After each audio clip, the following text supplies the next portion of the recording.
নমস্কাৰ, আপোনালোকক মোৰ ইউটিউব চেনেল সৃষ্টি নাৰ্চাৰীলৈ স্বাগতম জনালোঁ। আজি মই আকৌ আৰ্ডিচিয়া ক্ৰেনাটাৰ ওপৰত দ্বিতীয় এটা ভিডিঅ' আপোনালোকলৈ লৈ আহিছোঁ। ইয়াৰ আগৰটোত আৰ্ডিচিয়া প্লান্টৰ কেনেকৈ কেয়াৰ ল'ব লাগে তাক মই আপোনালোকক কৈছিলোঁ, আৰু তাতে আপোনালোকক কৈছিলোঁ যে ইয়াক প্ৰপগেট কৰিবলৈ দুটা পদ্ধতিৰে পাৰি, আৰু সেই পদ্ধতি দুটাই আজি আপোনালোকক মই ক'বলৈ লৈছোঁ। ষ্টেম কাটিং বা ব্ৰাঞ্চ কাটিং, আৰু ইয়াত যিটো বেৰি লাগে ৰেড কালাৰৰ সেই বেৰিটোৰ পৰা কৰিব পাৰি। প্ৰথমতে মই আপোনালোকক মোৰ এই বহু পুৰণি আৰ্ডিচিয়া জোপা দেখুৱাই লওঁ। আপোনালোকে দেখিছে নহয়, দূৰৰ পৰা দেখুৱাইছোঁ। ইয়াত ব্ৰাঞ্চ নাই। ভাবিব আপোনালোকে ব্ৰাঞ্চ কাটিঙৰ পৰা এজোপা প্ৰপগেট কৰিব পাৰি, কিন্তু আপোনালোকে এতিয়া ইয়াত ব্ৰাঞ্চ দেখা নাই। সেয়েহে মই আপোনালোকক ওচৰৰ পৰা নি কেনেকুৱা ধৰণৰ ব্ৰাঞ্চ কাটিব লাগিব বা ষ্টেম কাটিব লাগিব আপোনালোকক মই দেখুৱাইছোঁ। ফেব্ৰুৱাৰী মাৰ্চ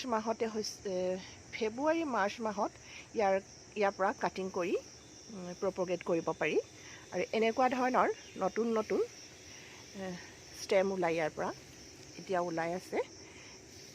সেই ফেব্ৰুৱাৰী মাৰ্চ মাহত নতুনকৈ এইবিলাক চব যেতিয়া ওলাব, তেতিয়া আপোনালোকে এই প্ৰচনটোত চাই পেলাই মই দেখুৱাইছোঁ আপোনালোকক এই প্ৰচনটোত কাটিব লাগিব। কাটি বালি, কোকোপিট আৰু মাটিটো খুব কম পৰিমাণৰ দিব। তেনেকুৱা মাটিত ডালটোত আপোনালোকে ৰটেক্স হৰম'নৰ নম্বৰ 2টো লগাই মাটিখিনিত পুতি দিব, আৰু তেনেকৈ ইয়াক পচাব পাৰি। আৰু এটা পদ্ধতি হৈছে ইয়াত যিবিলাক বেৰি লাগে সেই বেৰিবোৰৰ পৰা কৰিব পাৰি, আৰু সেই বেৰিবোৰৰ পৰা কেনেকৈ কৰিব পাৰি মই আপোনালোকক দেখুৱাম এতিয়া। এই বেৰিবিলাকৰ পৰা কৰিব পাৰি। যেতিয়া আৰ্ডিচিয়া ক্ৰেনাটা জোপাত ফুল আহিবলৈ লৈ তাৰ আগতে আমি এই বেৰিবিলাক ৰিমুভ কৰি দিব লাগে, কিন্তু মই ভিডিঅ' কৰি আপোনালোকক দেখুৱাম বুলিয়েই বেৰিবিলাক ইয়াৰ পৰা ৰিমুভ কৰি দিয়া নাছিলোঁ। এইবিলাক ইমান কমকৈ নালাগে, বহুত বেছি লাগে। এতিয়া মোৰ ফুলবোৰ দেখিছে নহয়, ইমান থোপা থোপে লাগিছে। বেৰিবিলাকো ইয়াতে এনেকৈ হাউলি লাগি থাকে, অত্যন্ত ধুনীয়া লাগে। দূৰৰ পৰা চালে চেৰি গছৰ নিচিনা লাগে। যিহেতু এতিয়া অলপ পলমেই হৈছে, মই আপোনালোকক ভিডিঅ' দেখুৱাম বুলিয়েই বেৰিবিলাক কাটি দিয়া নাছিলোঁ। এতিয়া আমি এই বেৰিবিলাক এনেধৰণেৰে এৰুৱাই ল'ম। এয়া নিজে নিজে কিছুমান সৰি পৰিছেই, কাৰণ সম্পূৰ্ণ সময় পাৰ হৈ গৈছে ইয়াৰ লগাবলৈ। তেনেকৈ মই গোটেইখিনি এৰুৱাই লৈছোঁ। এনেকৈ এৰুৱাই লৈছোঁ, আৰু তলতো কিছুমান পৰি গৈছে। এইবোৰ এনেকৈ তলত পৰি গ'ল। এতিয়া মই ইয়াৰ কাৰণে মাটি ৰেডি কৰি থৈছোঁ, তাত কেনেকৈ লগাম আপোনালোকক দেখুৱাইছোঁ।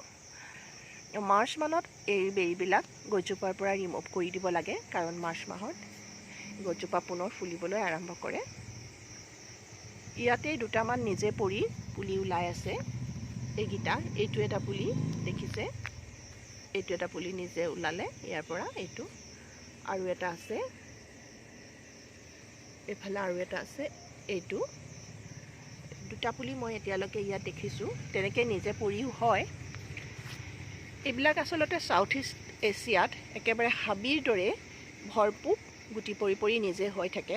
এনেকৈ যদি এজোপা ডাঙৰ গছ কৰে, তাৰ তলত পৰি এনেধৰণে বেৰিবোৰৰ পৰা নিজে পৰিও ওলোৱা দেখা যাব।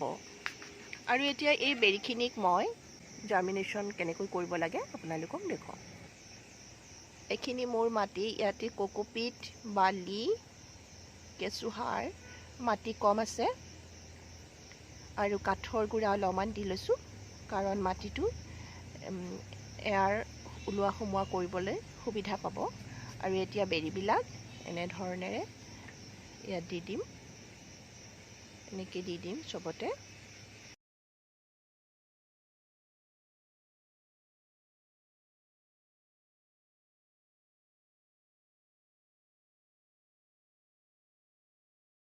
আজিলৈ মোৰ ভিডিঅ'টো মই ইমানতে সামৰণি মাৰিলোঁ। যিসকলে মোৰ ভিডিঅ'টো চাইছে তেওঁলোকলৈ মোৰ অশেষ ধন্যবাদ থাকিল। পুনৰ এবাৰ লগ পোৱাৰ প্ৰতিশ্ৰুতিৰে আজিলৈ আহোঁ। ধন্যবাদ।